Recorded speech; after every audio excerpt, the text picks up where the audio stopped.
भारताच्या 80व्या स्वातंत्र्य दिनानिमित्त डोंबिवली शहरात 15 ऑगस्ट रोजी भव्य तिरंगा रॅलीचे आयोजन करण्यात आले। या रॅलीत हजारो नागरिकांचा उत्स्फूर्त सहभाग अपेक्षित आहे।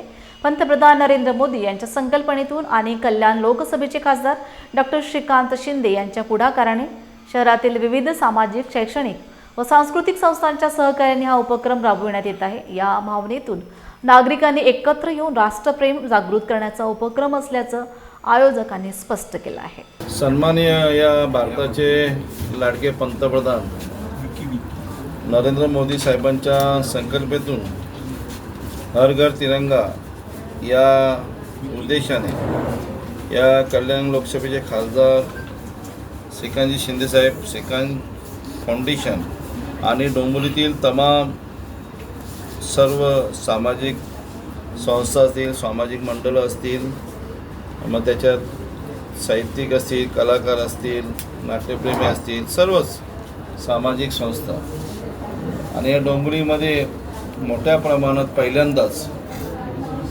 तिरंगा रॅलीचं आयोजन करण्यात आलेलं आहे।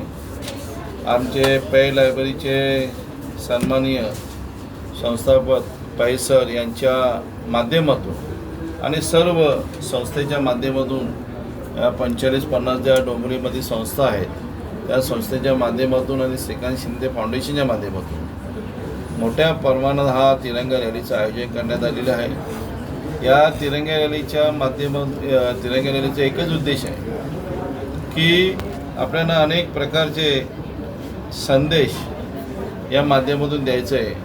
जसं आपला तिरंगा देशाची शान आहे, आणबाण शान आहे, त्याचप्रमाणे अजूनही त्याचा दर्जा उंचावावा याप्रमाणे आपण एक जागतिक त्याचं नाव व्हावं याप्रमाणे आपण मोठ्या प्रमाणे ही तिरंगा रॅली काढत आहोत। त्याच्यात अनेक शाळा भाग घेणार आहेत, कॉलेजेस भाग घेणार आहेत आणि मोठ्या प्रमाणात ती रॅली आपण काढणार आहोत। रेकॉर्डसाठी आपण सर्वजण डोंबिवलीकर मिळून प्रयत्न करणार आहोत आणि त्याच्यासाठी आमच्या संपूर्ण बैठका चालू आहेत। परवा दिवशी एक बैठक झाली, काल एक बैठक झाली, कारण आपल्याकडे दिवस कमी असल्यामुळे आपण आज तातडीची जी आज पत्रकार परिषद घेतली की एक लोकांपर्यंत संदेश गेला पाहिजे की बाबा डोंबिवलीमध्ये आपण एक तिरंगा रॅली मोठ्या प्रमाणात काढतोय आणि त्यामुळे आज आपण पै सरांच्या अध्यक्षतेखाली आपण घेतलेली आहे। अजून पण आपण 12 तारखेला एक प्रेस बैठक घेणार आहोत।